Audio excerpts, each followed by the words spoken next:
យើងពីរអ្នកត្រូវបានគ្នាមកណាខ្ញុំមិនសមតាមកជាយ៉ាងនេះមិនឃើញតែប៉ុន្តែទេរឿងដែលគួរយើងបានចប់លែងឲ្យដូចណានឹងគឺចាប់ផ្ដើមមិនរលំទេណាតែប៉ុន្តែនេះគឺបាត់ត្រង់ណាបែបដូចមានអ្នកចំឈៀងគូក្បាលហើយមិនបានទីធ្លាប់ទៅសូមតែស្ដាប់ក្នុងបែបដូច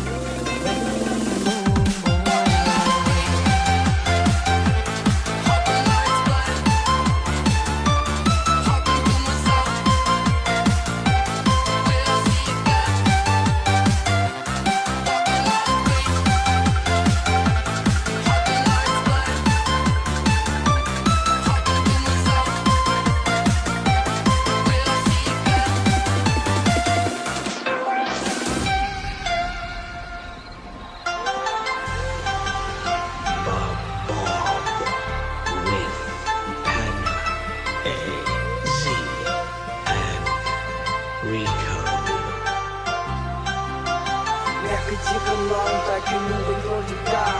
ឬក៏មកពីអនឬមិនសូវតតអាហារឬក៏សែនជាចាប់គូទៅឆ្លងទៅលើវាហាបើសិនមិនជួបព្រៀងជួស្រ័យប្រាប់ថាជាចាប់